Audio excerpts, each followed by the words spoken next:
Hi folks, and welcome to another light lunch. Just in case you missed the branding, this is brought to you by the New Zealand Institute of Building, that's us, and you are all our fabulous members. So thanks for joining us. It's another fast and furious 15 minutes light lunch. And today we've got two wonderful people from Aoraki Construction. We have Chris Goldsbury and we have Gazelle Moinfar. So thank you so much for both joining us. So hopefully you know the drill by now. We're going to ask them each what are the three things keeping them awake at night. This is where you get some tricks and tidbits that relate to your working lives. And then we'll go into our quick fire questions, which will provide us with a little bit of light relief, which we all need on a Wednesday. All right. So Chris, tell me, what's the top thing keeping you awake at night? The top thing keeping me awake at night, which is probably quite dry, but it's literally the same thing as a lot of people just work.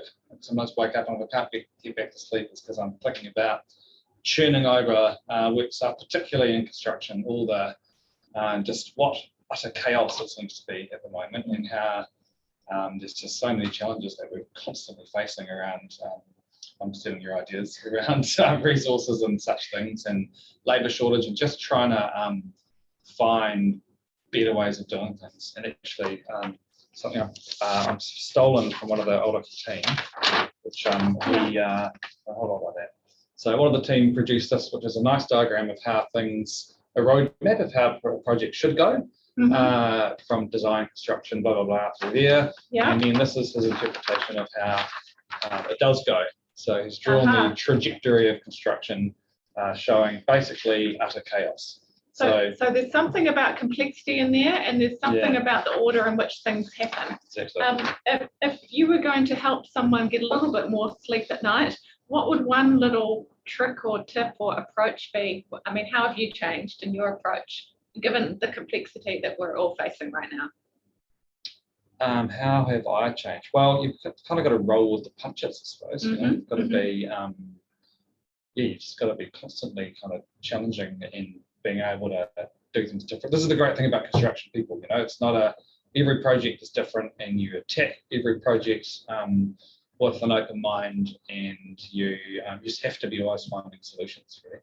And Gazelle, would you feed into that? It might be your top thing too, because we were talking before about maybe some of the things, the way your approach has changed a bit. Yeah, I think definitely, and probably what is keeping up everyone in the construction industry at night is exactly what Chris has talked about, that it's really difficult times to be trying to build something and to try and deal with skills shortages and resource shortages and supply of materials. You do have to be flexible and versatile and be open to doing things in a sequence that wouldn't be typical and that you wouldn't normally feel comfortable about doing, but you find a way to make it work. So it's just about, I think about just being flexible and trying to think outside the box a little bit. Awesome. And just like Chris said, rolling punches with it. Yeah, I'm hearing a lot about getting comfortable with discomfort. So we've got to be more flexible than we're used to being, and it's going to feel uncomfortable to be out of sequence. Yeah. But we're making it sound like we're doom and gloom. It's not though. Like it's super duper fun at the same time, right? Awesome. So what's your second thing that you've got keeping you awake? Is that anything else?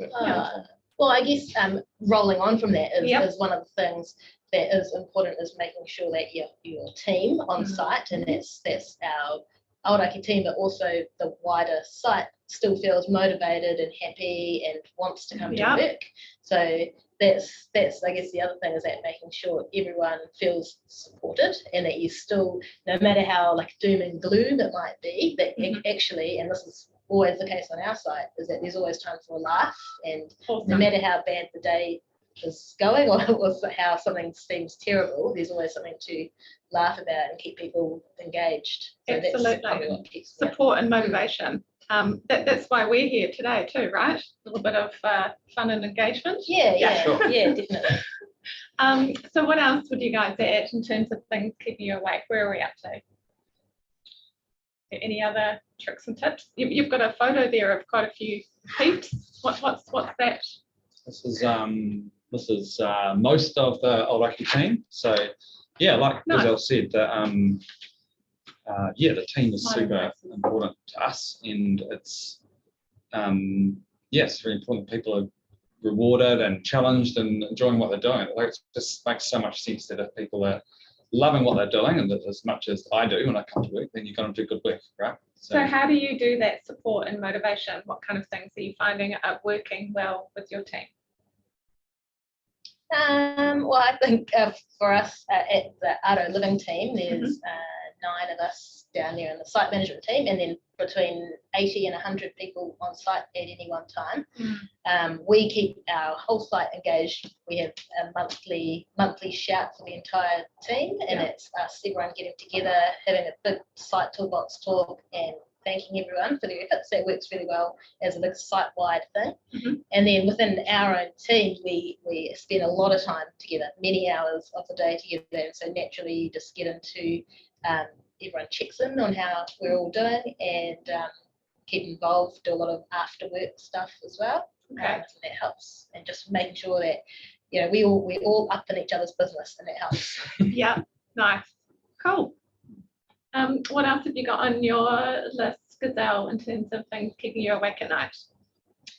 I have got being able to be a good role model for women in construction. So I've kind of always had that in the back of my mind, because as I was coming up through my cadetship and training through Fletcher's, I've always had really good women role models to look up to, and I'm kind of conscious of the fact that although it is still we're still in a minority in terms of, especially on the construction sites, that there's more women up and coming. So just being visible and kind of trying to show what work is able to be done. Okay. And what the options are, I guess. Tell us about what being visible looks like. Do you use social media, or are you just simply going up to other women on the site and letting them know that you're around and available? Yeah, so I guess within Aoraki, we're probably running at about 30% women, aren't we? Yep, that's right, which is way more than industry 30%, average. that's awesome. I think industry average is about 12.5 or 15 or something. Isn't it? Yeah, so we're pretty proud of that, but also that it is across quite a broad range of roles within the company. Right. So we have the Women of Aoraki group. So we've got our own sort of email group, and we keep in touch regularly. Go to little events if there's like a NAWIC event on. Yeah, or something like that. NAWIC, so yeah, National Association of Women in Construction. Yeah, the New Zealand Institute of Building does a bunch of site visits and stuff with NAWIC too. And in fact, I think we've got a combo one coming up with you guys next week, Thursday, the 27th of October in Wellington. That's to Aoraki Living. Yep. Is this your project? Yep, that's right. Okay, cool. Can you tell us really quickly about that project? So Aoraki Living is on the corner of Vivian Street and Victoria and Willis Street. It's 61 townhouses, about 3 or 4 stories, sort of premium high-end townhouses that have an outdoor terrace on most of them. We're right into the midst of construction on it, with the first stage due for completion towards the end of this year or early next year, and then flowing on for the other 2 stages. And then on the side of that, which we haven't started construction on, there'll be a 4-story apartment block through there, 48 units. So right. A lot going on that site. Sounds like there's a lot of different stages of construction, so it'll be really good to come to the event next Thursday. Yeah, definitely. Is there anything else around what's keeping you awake at night, or should we jump into our quick fire questions? Well, we've got a picture of Aoraki Living. Oh, there you go. There you go. Just in case you want to preview. Gazelle's been slightly modest about this job. It's a mega cool, super massive, grunty project with big precast and like big structures and full-on fit-outs. And Gazelle is leading that team as the project manager on the site, and just absolutely smashing it and running a really super high-performing team. Awesome. Loving what they're doing. So, what's the kind of construction cost of what kind of benchmark do we know?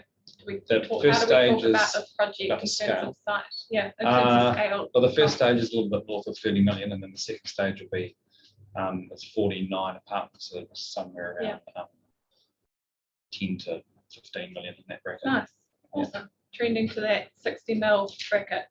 Cool. Yeah, that's about right. Nice. let's jump into our fast and furious bits. We've got 5 minutes. All right. So, Gazelle, starting with you, which living person do you most admire? Oh, well, I am going to say Stacey Mendonça for me. She is one of the founding members of NAWIC, and I guess that was probably 3 decades ago, and has always been a really good role model and mentor for women in construction, and has always been a huge supporter and encourager. So I often find myself asking, well, what would Stacey do? And if I don't know, I'll just ring her and ask. Nice. What would Stacey do? And shout out to Stacey. She's the current past president at NAWIC, and tonight is the AGM. So she's just transitioning. So it's a massive time for Stacey, for time for us to honour. What would Stacey do? That's awesome. Hey, what about you, Chris? Which living person do you most admire? Well, there's lots and lots of people, but I'm going to be quite cliche and say Jacinda, because so many people are mean to her lately. I feel like everyone likes slagging off Jacinda, and I just think she's Our not Prime because Minister, Jacinda Ardern. yes, not because she's Prime Minister, just because she's a young person who's achieved really well, and I think that that needs to be recognised, and we need to. I just think it's awesome when young people kind of step up and do a great job. Yeah, one of us. You It's don't great need to to be, see someone approachable. Yeah. You Yeah, don't need to be old to be successful. As mother of 2 girls, it's massive to have a Prime Minister who's a young woman as a really live role model. Anyway, we won't get too political on this particular broadcast, but tell me, Gazelle, what's your greatest extravagance? It's pretty lame, but I would say my greatest extravagance is just Uber Eats. Oh, yum. All the time. Like all the time. No, can't beat hot food, high variety, right to your doorstep. Yeah, that's right. Yeah. Sometimes it's Hopefully wrong, you're but it at doesn't home matter. to eat it. What about you, Chris? Greatest extravagance? I picked starting a construction company, which has escalated quite substantially since what we thought it might turn out, and it seemed like a good idea at the time, and obviously it was. Yeah. But also seemed like quite an extravagant thing to do. Nice. Here we are. We are. So well done. I should notice there's some parallels in your LinkedIn. So you've both had a decade at Fletcher's, you've both been at Arrow, now you're both at Aoraki. Clearly, Chris poached you from wherever you were, Gazelle. Well done, Chris. Good to see.